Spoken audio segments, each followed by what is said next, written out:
ठीक है। जी देखो जिस प्रकार इसमें समझिए, ये क्या कर वक्र क्या है, वक्र हम लोग वृत्त को वक्र भी बोलते हैं, ठीक है। जो बोला तो वक्र, तो वक्र से वक्रता होगा, इसी मतलब वक्रता केंद्र, ठीक है। वक्रता केंद्र किसे कहेंगे, जैसे वक्रता केंद्र किसे कहेंगे, गोली दर्पण क्या है, गोली दर्पण है, इसके परावर्तक कांच, परावर्तक पृष्ठ मतलब एक कांच है, परावर्तक मतलब जिस अंदर की ओर क्या है कलई है और बाहर की ओर क्या है परावर्तक, तो इस पृष्ठ को दर्पण माने शीशा होता है, इसे क्या बोलेंगे परावर्तक पृष्ठ। खोखले भाग को मतलब इस पूरे खोखले गोली दर्पण के खोखले भाग को वक्रता केंद्र कहते हैं, सिंपल से आता है। गोली दर्पण के, ये गोली दर्पण जिस खोखले गोले का भाग होता है उसे क्या बोलते हैं, वक्रता केंद्र।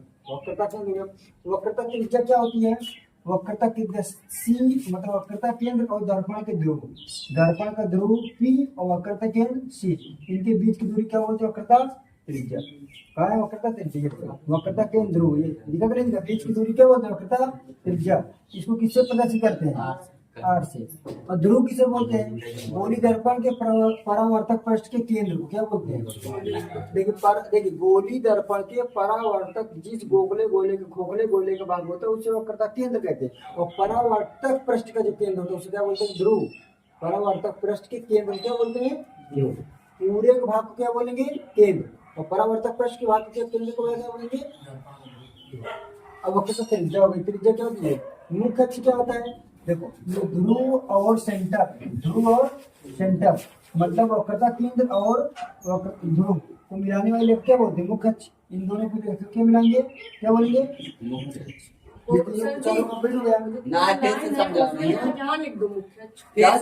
रेखा को मुख्य अक्ष बोलते हैं। अभी वक्रता केंद्र लगाएंगे, ठीक है, बता रहा हूँ।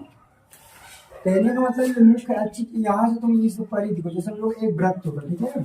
अगर हम लोग वृत्त ले लें, अब वृत्त में चाहे यहाँ खींचे चाहे त्रिज्या यहाँ खींचे चाहे यहाँ खींचे, ये जो ये ध्रुव होता है और क्या वक्रता केंद्र, इन दोनों को रेखा में डालने वाले क्या बोलते हैं, मुख्य अक्ष। चाहे जहाँ इसको लेकिन ये रेखा को मुख्य अक्ष बोलेंगे, ठीक है। अभी हम लोग इसको ना मान के हम लोग क्या करें, इस रेखा को ऊपर खींच दें, तो ये क्या वक्रता त्रिज्या होगी, क्या होगी यहाँ से यहाँ तक त्रिज्या, वक्रता त्रिज्या, और यहाँ पास क्या कर देंगे, ध्रुव। इन दोनों को अगर एक इधर खींच दो तो वक्र केंद्र हो जाएगा, चाहे नहीं ये अगर इधर से अपने मन से कैसे खींच दो, वक्रता के सी को बोलेंगे, हाँ तो फिर क्या बोलेंगे, ठीक है। अब मुख्य फोकस क्या होता है, मुख्य अक्ष के समांतर, मुख्य अक्ष कौन है, ये क्या मुख्य अक्ष के समांतर प्रकाश की किरण दर्पण के परावर्तन के बाद इसके समांतर कोई किरण है, कोई अगर किरण प्रकाश किरण आ रही है और इसके समांतर जिस बिंदु पर मिलती हुई प्रतीत होती है, हमें कोई प्रकाश किरण आएगी, हमें केवल आभास होगा कि किरण इसके समांतर जा रही है, दिखेगा नहीं, प्रकाश किरण दिखती नहीं है, हमें आभास होगा, तो उसी को हम लोग क्या बोलेंगे, मुख्य फोकस। ये डिफिनेशन पेपर में आती है, ये है फोकस दूरी क्या होती है, सिंपल से गोली दर्पण के ध्रुव और मुख्य फोकस के बीच की दूरी क्या बोलते हैं, फोकस दूरी। इसके बराबर एक फार्मूला होता है, क्या होता है, फोकस दूरी, इसके बराबर एक फार्मूला लिख लो, फोकस दूरी बराबर होता है, फोकस दूरी किससे लिखते हैं, एफ से, क्या लिखते हैं, फोकस दूरी एफ बराबर होता है वक्रता त्रिज्या, क्या होगा, वक्रता त्रिज्या क्या लिखते हैं, किससे प्लस किया है, आर से, वक्रता त्रिज्या बटे क्या होगा, दो। कहने का मतलब जो फोकस दूरी होता है वो हमेशा वक्रता त्रिज्या क्या होती है, आधी, क्या होती है वक्रता त्रिज्या की आधी। तो यहाँ पास यहाँ से और यहाँ तक की दूरी क्या होती है, फोकस दूरी, यहाँ वो क्या लिख सकते हैं, एफ। यहाँ से यहाँ तक की दूरी क्या बोलते हैं, फोकस दूरी, यहाँ से यहाँ तक की दूरी क्या बोलते हैं, वक्रता त्रिज्या, और इन दोनों को रेखा मिलाने वाले क्या बोलते हैं, मुख्य अक्ष, क्या बोलते हैं, मुख्य अक्ष। परावर्तक पृष्ठ के केंद्र क्या बोलते हैं, दर्पण के ध्रुव। गोली दर्पण को पूरे केंद्र क्या बोलते हैं, वक्रता। याद रहेंगे ना, सिंपल कितना याद रखना तुम, ये वाला पॉइंट ध्रुव है और इससे लगभग ये सब बादल आ रहा है, पूरा याद होना चाहिए, मुझे लगता है याद भी आया होगा, कल सुने थे, याद हो गया श्वेता, याद नहीं तो होगा। अच्छा बिना देखे बताओ, चलो डेली पढ़ती हूँ नहीं पढ़ती करती हूँ, ये डेली पढ़ना चाहते, रोहित पैसा कमा जाते थे वे लड़कियन के तो राह दिए देख सत्य करवा होता सत्य करवा होता आनंद सर ने अभिषेक वक्रता ध्रुव किसे कहते हैं?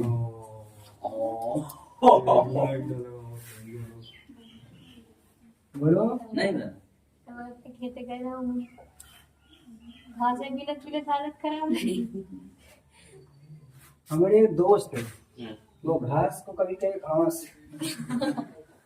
कहीं भलीस घास चर गई, गाय घास चर गई, हो गया लिखा है। बहुत बढ़िया देखो सर। उल्टा बोलता है कितना है अभिषेक? उल्टा लिखना है उत्तर दर्पण बोल देखो, रहे उसमें हैं तो क्या है? और त्रिज्या बोल रहे हैं। कि एक उत्तल दर्पण की फोकस दूरी कितनी है? 15 सेंटीमीटर है ना। बोला वक्रता त्रिज्या ज्ञात कीजिए, तो वक्रता त्रिज्या क्या करना है? निकालना है ना हमें। तो अब वक्रता त्रिज्या निकालने के लिए हम इसको इधर गुणा कर दें। क्या कर दे गुणा? तो क्या हो जाएगी? 2f बराबर क्या होगा? r 2 into f का मान कितना है? 15 गुना का 15 गुना का 30 बराबर क्या होगा? r। सीधा कर लेंगे। r बराबर क्या होगा? 30 सेंटीमीटर। बस यही करना था। हम तो थोड़ा से मत समझा दो अगर उत्तल दर्पण बोले हाउ और वक्रता की त्रिज्या बोले उत्तल दर्पण की वक्रता त्रिज्या ज्ञात जैसे करना है। यह r बटे 2 इसकी कैसे हुई ये फार्मूला होता है f बराबर r। और उधर r निकाले दे दी r निकालना है तो अब ये 2 को इधर गुणा कर देंगे तो 2f हो जाएगा। f का मान रखिए तो r का मान यस r बटे 2 ऐसे करना। या बराबर कोई थोड़ा भी नहीं पढ़ते, थोड़ा भी घर पे तो कोई नहीं पढ़ता। अरे तुम बताओ क्या न श्वेता उनको गधे हो गए हो। हम पढ़े थे कहाँ पढ़ते? हाँ साइंस न सीमा पढ़ती है, न लक्ष्मी पढ़ता है, न रोहित वेमुला, न मुकेश अंबानी, न धीरेन्द्र शास्त्री, आज कुल दिन न भाटिया। फोन चलाने में जुटा है। जरूरी हो, बहुत जरूरी है। अभिषेक दया पढ़ाई करो।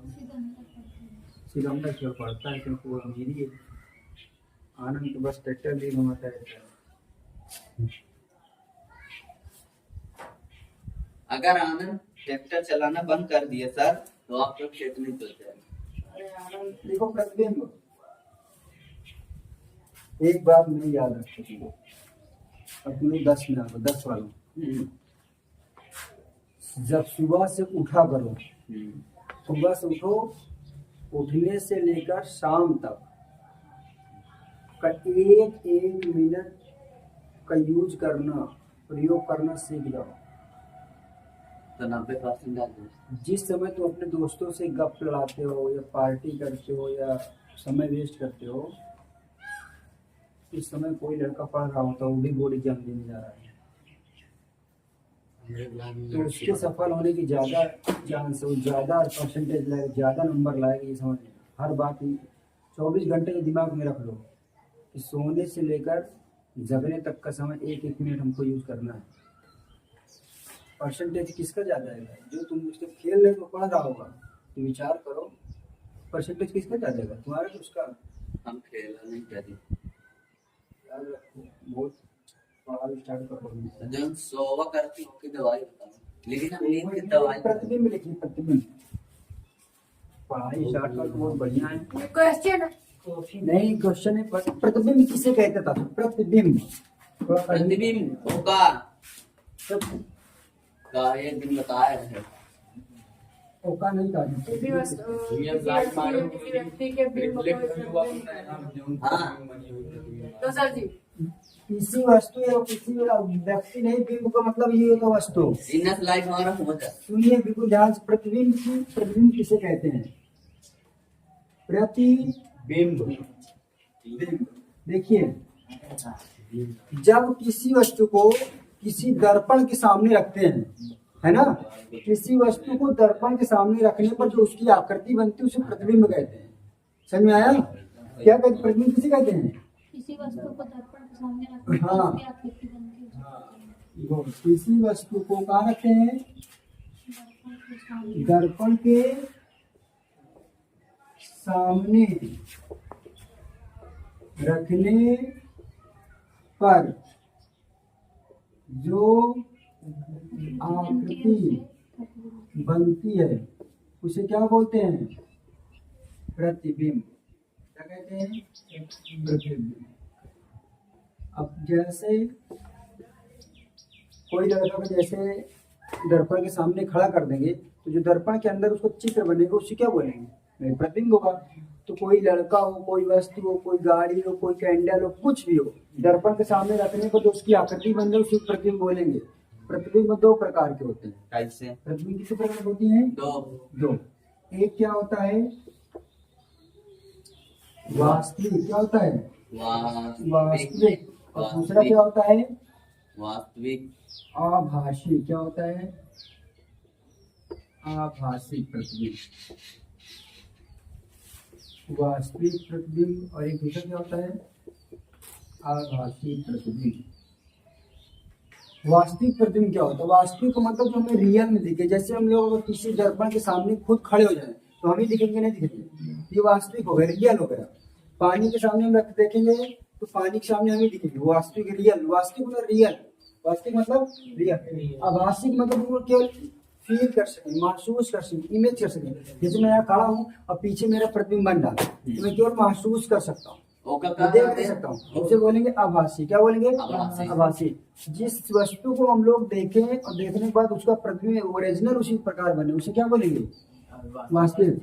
तो जैसे हम लोग आवाज करें, जैसे तुमको कोई स्कूल में कहते गधा, कुत्ता, तो तुम जाके आपके घर में शीशा में देखोगे तो तुम कुत्ता दिखोगे, तुम दिखोगे ना।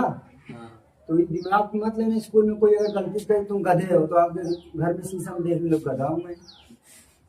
हाँ तो तुम जो दिखोगे क्या होगा? वास्तविक। और जो नहीं दिखोगे, जो हम लोग केवल सोच सकते हो, क्या होगा? आभासी। जैसे हम यहाँ खड़े हो जाए और कोई दूर से टार्च मार रहा, टार्च मारने के बाद हम उधर देख रहे हैं, हमारा चित्र किधर ना पीछे, तो हम लोग क्या कहेंगे? आभासी। अर्थात शीशा इधर लगा है, शीशा इधर लगा, हम उधर को देख रहे हैं, हम लोग क्या केवल महसूस करते, क्या होगा? आभासी। कहने का मतलब है कि जो आभासी होता है वो दर्पण के हमेशा पीछे, फोटो पीछे नहीं। आभासी प्रतिबिंब जो होता है हमेशा दर्पण कहाँ बनेगा? पीछे। आभासी प्रतिबिंब कहाँ होगा? हमेशा दर्पण के पीछे। दर्पण का मतलब ये होता है इसके पीछे जो प्रतिबिंब बने वो क्या होगा? आभासी। और इसके आगे जो प्रतिबिंब बनेगा वो वास्तविक। दर्पण के हम लोग सामने हो तो आगे खड़े होंगे, क्या प्रतिबिंब?